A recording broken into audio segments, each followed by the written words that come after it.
आज तक हम लोगों ने एक्सपेंडिचर्स पढ़े हैं, लेकिन आज अपन एक्सपेंडिचर को की वैरायटी पढ़ते हैं. There are two types of expenditure, right. One is capital expenditure, second is revenue expenditure. अब कैपिटल एक्सपेंडिचर क्या होता है, रेवेन्यू एक्सपेंडिचर क्या होता है, उसको समझना पड़ेगा, राइट. तो ऐसे कोई भी एक्सपेंडिचर्स जो आपको more than a year benefit दे, वो सारे एक्सपेंडिचर आपके कैपिटल एक्सपेंडिचर होते हैं, राइट. यानी कि जो एक साल से ज्यादा बेनिफिट दें, यानी आज मैं खर्चा करूं उसका बेनिफिट मुझे बहुत सारे सालों तक होगा. This is called capital expenditure. Expenditure which is benefited more than a year, एक साल से ज्यादा का, राइट. और रेवेन्यू एक्सपेंडिचर्स क्या होते हैं, जिसका बेनिफिट इन ईयर हो, यानी एक साल के अंदर अंदर हो. नेक्स्ट ईयर वापस करना पड़ेगा, नेक्स्ट ईयर वापस करना पड़ेगा. तो सर आप ये कहना चाहते हैं revenue expenditure short term basis पे होते हैं. हाँ, शॉर्ट टर्म मतलब छोटा टाइम पीरियड होता है, इसका बेनिफिट 3-4 मंथ्स 5 मंथ्स मिल जाएगा, वापस करना पड़ेगा. और कैपिटल एक्सपेंडिचर मतलब लॉन्ग टर्म बेनिफिट्स, लंबे टाइम के लिए बेनिफिट्स मिले, वो सारे कौन से एक्सपेंडिचर होते हैं, कैपिटल एक्सपेंडिचर्स. ठीक है. तो मैं आपको एक बढ़िया सा एग्जांपल देके बताता हूं, आप लोगों को प्रॉपर समझ में आ जाएगा कि रेवेन्यू एक्सपेंडिचर्स क्या होते हैं, कैपिटल एक्सपेंडिचर क्या होते हैं. मान लीजिए मैंने एक स्कूटी परचेस की, ठीक है. जब मैं स्कूटी परचेस करने गया तो उसकी वैल्यूएशन बताता है, तो उन्होंने कहा सर 90,000 रुपीज की आपकी स्कूटी है, ठीक है. और 2,000 हम इंश्योरेंस चार्ज दे रहे हैं, और 3,000 हम एसेसरीज के ले रहे हैं. मिरर लगाते हैं, आप चाहो तो मिरर नहीं लगवाओ, ऑप्शन है.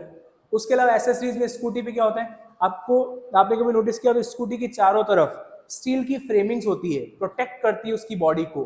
तो उसको लगाना ना लगाना वो चॉइस होता है अपने ऊपर, राइट. हाँ, अगर नहीं लगवाया तो एक्सीडेंट होने के चांस ज्यादा, एक्सीडेंट में खराब ज्यादा होगी गाड़ी, नहीं तो बच जाएगी. तो उसके मेरे से 3,000 की टोटल गाड़ी मेरे हाथ में आई तब तक कितने की हो गई, 95,000 की, राइट. अब अगर मुझे कोई पूछे कि भाई साहब बताओ स्कूटी कितने में खरीदी, तो मैं क्या 90,000 बोलूंगा या 95? 95 बोलूंगा, क्योंकि मेरी गाड़ी तो 95 में पड़ी ना, यस और नो. बट आपने नोटिस किया ये दोनों तो एक्सपेंडिचर है, ये इंश्योरेंस एक्सपेंडिचर है कि नहीं है, ये एसेसरीज एक्सपेंडिचर है कि नहीं है, यस और नो. बट हमने इसको ऐड कर दिया और टोटल बोला, तो ये जो दोनों एक्सपेंडिचर हैं उनकी अपन कैटेगरी लेंगे कैपिटल एक्सपेंडिचर. तो ज्यादा अच्छा समझ में आएगा जब मैं इसमें रेवेन्यू एक्सपेंडिचर ऐड करूंगा. अब ध्यान समझना, गाड़ी मेरे घर पे आ गई, अब हर 3 महीने से मैं उसकी क्या करवाता हूं, सर्विसिंग. सर्विसिंग के मान लीजिए मेरे 1,000 रुपए खर्च हो जाते हैं हर ईच एंड एवरी 3 मंथ्स. साल में कितनी बार सर्विस होगी, ऐसे 4 बार, 3 4 जा 12 मंथ्स के लिए, तो 4 टाइम्स, तो कितना रुपए खर्चा हुआ. ये जो 4,000 रुपए खर्च हुआ मेरी गाड़ी पे, this is called revenue expenditure. क्यों, ये 3 मंथ्स बेनिफिट देता है, नेक्स्ट 3 मंथ्स फिर करवाओ, फिर करवाओ, फिर करवाओ, तो इसका शॉर्ट टर्म ड्यूरेशन हो गया, तो ये रेवेन्यू एक्सपेंडिचर है. ये मैंने एक बार लगवा दिया, जैसे इंश्योरेंस भी 2-2 3-3 साल के होते हैं, तो गया 3 इयर्स का. एसेसरीज लगवाई, ऐसा तो नहीं खराब हो जाएगी, 5-6 साल तो चलेगी, स्टील की फ्रेमिंग्स, तो वो भी अच्छी बात है. तो एसेसरीज हो गया, इंश्योरेंस हो गया, ये दोनों चीजें हमारे बिजनेस, सॉरी हमारी बाइक के, हमारी स्कूटी के है तो एक्सपेंडिचर, बट ये किस कैटेगरी एक्सपेंडिचर है, लॉन्ग टर्म. और ये वाला भी हमारी स्कूटी पे एक्सपेंडिचर है, हमारी स्कूटी की लाइफ को और अच्छा करता है, बट ये शॉर्ट टर्म है. तो शॉर्ट टर्म रेवेन्यू एक्सपेंडिचर्स होते हैं, लॉन्ग टर्म कैपिटल एक्सपेंडिचर होते हैं. यस. अब इसका अकाउंटिंग पर क्या इफेक्ट पड़ता है वो ध्यान से समझना. जब हम ये स्कूटी खरीदेंगे, ये बाइक खरीदेंगे, तो हमारी बुक्स में एंट्री होगी, मान लो ये 95,000 मैंने कैश देके बाइक खरीदी, तो मेरा कैश जाएगा नहीं जाएगा, क्या लिखूंगा, टू कैश. और खरीदा क्या, जस्ट सपोज करो बाइक, तो bike account debit. Scooty account debit, yes और नो। अमाउंट कितना लिखो, 95,000। पॉइंट को समझिए, कैपिटल एक्सपेंडिचर्स जो होता है ना, उसकी अलग से एंट्री नहीं हो रही है, क्योंकि वो कैपिटल एक्सपेंडिचर है, वो अपने आप में एसेट्स है। क्या है? एसेट्स। तो इसकी अलग अलग ऐसे नहीं करेंगे अपन entry. Bike account debit 90,000, insurance premium account debit 2,000, ये भी तो कर सकता था। Accessories account debit 3,000 to cash 95। But मैंने ऐसा नहीं किया। क्यों? क्योंकि अकाउंटिंग ने बोला है कैपिटल एक्सपेंडिचर की सेपरेट एंट्री नहीं होती है, उस अमाउंट को मेन एसेट्स के अमाउंट में ऐड करके ही लिखना होता है। जैसे अपन ट्रेड डिस्काउंट को सेटल करके लिखते थे और कैश की अलग से एंट्री करते थे, वैसे ही कैपिटल एक्सपेंडिचर को सेटल करके सीधा लिख दीजिए 95,000। लेकिन हर 3 मंथ से मेरा सर्विस चार्ज लगेगा, इसकी एंट्री मुझे करनी पड़ेगी। कैसे करूंगा? अगेन मेरा पैसा जाएगा नहीं जाएगा, टू कैश कितना, एक बार में कितना गया, लिखेंगे सर्विस चार्जेस अकाउंट डेबिट 1000। ऐसी मुझे कितनी बार एंट्री करनी पड़ेगी? 4 बार, 1 2 3 4। समझ गए क्या? तो service charge account debit to cash, service charge account debit to cash, service charge account debit to cash. तो कुल मिलाकर कंक्लूड करें तो हम क्या कहेंगे? कैपिटल एक्सपेंडिचर लॉन्ग टर्म होते हैं, एक बार कर दिया बहुत सारे टाइम तक बेनिफिट मिलेगा। और कैपिटल एक्सपेंडिचर की खास बात क्या होती है? उन एक्सपेंडिचर की अलग से एंट्री नहीं होती है, वो एसेट्स में इंक्लूड करके ही लिख दिया जाता है, राइट। लेकिन अगर रेवेन्यू एक्सपेंडिचर है तो उसका क्या मतलब होता है? शॉर्ट टर्म, छोटे टाइम के लिए होता है और बार बार रिपीट होता है, एक साल में रिपीट्स होता है, तो उसकी अलग से एंट्री करनी पड़ेगी क्योंकि वो रेवेन्यू एक्सपेंडिचर है। और जैसे आप एक्सपेंडिचर की नॉर्मल एंट्री करते थे उसी तरीके से अपन करेंगे। समझ गए क्या? अच्छा चलिए एक और एग्जांपल देता हूं, ध्यान समझ लीजिए। मान लीजिए मैंने एक सेकंड हैंड बाइक खरीदी। क्या खरीदी? Second hand bike. Second hand bike खरीदी 22,000, वो उसकी वैल्यू बोल रहा था, कितना?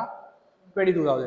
पर उसने कहा सर आपको जब मैं दूंगा तो इस पर मुझे थोड़ा खर्चा और करना पड़ेगा, क्योंकि इसमें जैसे बैटरी खराब है या कुछ और गड़बड़ है, बहुत सारी चीजें बताई कि सर 3,000 का और आपके खर्चा लग जाएगा। जैसे इंजन सही करना है तो उसका सर्विस करना है इंजन का, तो 3,000 और लग जाएगा। तो टोटल मेरे स्कूटी या बाइक कितने में पड़ेगी? 25,000 में, राइट। तो इसको भी मैं कहूंगा सर्विस चार्जेस, सर्विस चार्ज लगे 3,000 के। और अब हर महीने मेरे कितने सर्विस चार्ज लगेंगे? 1000 इंटू 4, वही सॉरी हर 3 मंथ से 1000 इंटू 4। अरे यस और नो। तो अब मुझे बताइए, जब मैं सेकेंड हैंड स्कूटी खरीदूंगा या बाइक खरीदूंगा तो मैं एंट्री करूंगा क्या? Bike account debit to cash, और अमाउंट कितना लिखूंगा? सीधा 25। क्यों कृष्णिका? सर्विस चार्ज है ना, सर्विस चार्ज की तो अलग एंट्री करते हैं, तो अलग से क्यों नहीं कर रहे हो? सर्विस चार्ज की तो अलग एंट्री करने का बोला ना मैंने, ये तो सर्विस चार्जेस है। तो इसका आंसर क्या होगा कि सर ये वाले सर्विस चार्ज जो है वो एक ही बार लगेंगे, इसका बेनिफिट बहुत लॉन्ग टर्म मिलेगा। जैसे कि मैंने सेकेंड हैंड गाड़ी ली थी तो मेरे इंजन में वर्क करना था, इंजन को खोल करके वो रिपेयर करेंगे, तो वो क्या हर 3-3 महीने से खोलेंगे? क्या आपकी गाड़ी सर्विस होने जाती है तो हर 3 महीने से इंजन खुलता है? नहीं, तो वॉश करके तो ऑयल चेंज करके दे देते हैं आपको। तो छोटा मोटा सर्विसिंग होती है, लेकिन ये तो बड़ा सर्विस था ना। और इस बड़े सर्विस का बेनिफिट क्या मुझे 1 साल तक ही मिल रहा है, 3 मंथ तक ही मिल रहा है? नहीं, बहुत लॉन्ग टाइम तक। मान लो मैं ये गाड़ी अब अगले 10 सालों तक चलाऊं तो शायद 10 ईयर तक मुझे वापस इंजन खुलवाने की जरूरत नहीं पड़े। लेकिन हाँ, सर्विस तो करवानी पड़ेगी ना। तो ये सर्विस है सर, बट इसका बेनिफिट आपको कब तक मिल रहा है? Long term. तो भले ही सर्विस चार्ज लिख दिया तो ये मत सोचना कि सर्विस चार्ज हमेशा शॉर्ट टर्म होता है रेवेन्यू, नहीं, वो लॉन्ग टर्म भी हो सकता है। नेचर वाइज डिपेंड करेगा वो खर्चा कैसा है। आपको थोड़ा पूछना पड़ेगा सामने वाले को, इससे बेनिफिट आपको 1 साल का लिए मिल रहा है, लॉन्ग टर्म मिल रहा है, वो देखना पड़ेगा। अगर लॉन्ग टर्म मिल रहा है तो इंक्लूडेड करके लिखेंगे, और अदरवाइज नॉर्मली सर्विस चार्ज की एंट्री क्या होगी? Service charges to cash 1000 each, कितनी बार? 4 टाइम्स। समझ गए क्या? तो यही हमें बात समझनी है। अच्छा, अब कैपिटल एक्सपेंडिचर और रेवेन्यू एक्सपेंडिचर, ये जो नेचर है ये किस पे एप्लीकेबल होता है? कोई भी अगर आप एसेट्स खरीदते हो उस पे तो एप्लीकेबल होगा। जैसे कोई एसेट्स खरीदी उस एसेट्स पे आपने क्या खर्च किया, कैपिटल एक्सपेंडिचर, तो दोनों को प्लस करके लिखेंगे। एसेट्स का अमाउंट जैसे अभी था यहाँ पर कितना 90 और 5, 90,000 प्लस 5,000 कितना हो गया 95,000। बट अगर मान लीजिए आपने कोई गुड्स परचेज किया, जब गुड्स परचेज करते हैं तो अपन परचेज अकाउंट इफेक्ट करते हैं, यस और नो। मान लीजिए 90,000 का गुड्स परचेज किया और वहां से जहां से माल अपन ने खरीदा था या ऑर्डर लगाया था वहां से हमारे गोडाउन तक आते आते कैरेज लग गया।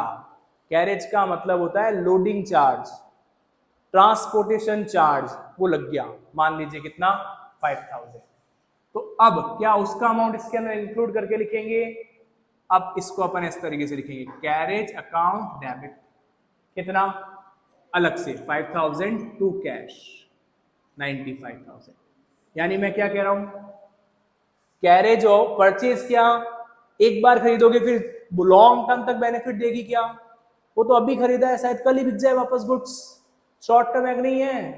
तो इस पे होने वाला कैरेज भी बार बार रिपीट होगा साल में, तो कैरेज को अपन को अलग से लिखना पड़ेगा। तो मतलब भले ही आपने परचेज किया होता है, समझो ना, परचेज करते ही कैरेज लॉन्ग टर्म है नहीं, क्योंकि ऐसे बता रहा हूं मैं, मान लीजिए आपने एसेट्स खरीदी थी दिल्ली से, तो एसेट्स आई, उसका कैरेज भी तो लगेगा नहीं लगेगा, ट्रांसपोर्टेशन चार्ज लगेगा।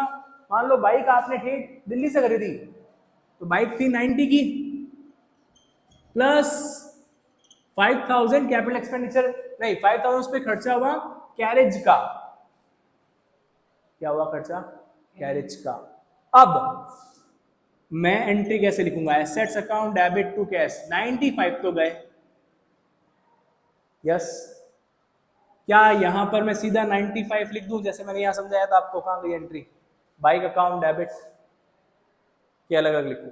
सोच करके बताइएगा आराम से। मैं कह रहा हूं यहां पर मैंने परचेज किया, कैरेज अलग लिखा टू कैश। यहां पर मैंने एसेट्स खरीदी, कैरेज लगा मेरा 5,000। तो क्या मैं यहां पर 90,000 और 5,000 ऐसे लिखूं जैसे यहां लिखा है, कि 95 है एक्सैक्ट लिखूं? का कोई रीजन बता सकते हो? एसेट्स बार बार नहीं परचेज होती है। भाई मैंने एसेट्स खरीदी, बाइक खरीदी, क्या हर 6-6 महीने से बाइक खरीदता हूं? एक बार खरीदी तो कैरेज भी उसका एक ही बार लगेगा ना। बेनिफिट कब तक देगा? जब तक वापस बाइक नहीं खरीदेंगे। 7 साल 5 साल 10 साल 3 साल जो भी है, लॉन्ग टर्म हुआ ना।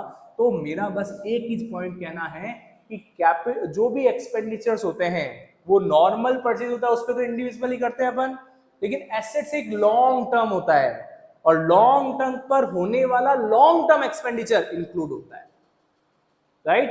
यानी कि 90,000 प्लस 5 ऐड करके लिखेंगे कितना 95, क्योंकि कैरेज एक ही बार लगेगा, बार बार नहीं लगेगा, हर 3-3 महीने से कैरेज नहीं लगेगा। इस केस में लगेगा क्योंकि आपने माल आज परचेज किया, शायद 2 महीने बाद फिर ऑर्डर लगा दो, फिर कैरेज लगेगा, शायद 6 महीने बाद फिर ऑर्डर लगा दो, फिर कैरेज लगेगा। तो ये रिपीट हो रहा है। मैंने जो स्टार्टिंग बोला वहीं पे वापस आके रुकता हूँ। जो एक्सपेंडिचर रिपीट होते हैं साल में वो रेवेन्यू एक्सपेंडिचर्स हैं, उनकी इंडिविजुअल एंट्री करना है। और जो कैपिटल एक्सपेंडिचर्स होते हैं वो रिपीट नहीं है, वो एक बार लगेंगे, उनका बेनिफिट बहुत सारे सालों तक मिलेगा, तो उसकी एंट्री इंडिविजुअल नहीं करनी है, जस्ट लाइक दैट ऐसे करनी है, टोटल ऐड करके। समझ गए? तो ये है हमारा कैपिटल एक्सपेंडिचर और रेवेन्यू एक्सपेंडिचर के बीच का डिफरेंस। अब इसकी अपन प्रैक्टिस कर लेते हैं, ठीक है?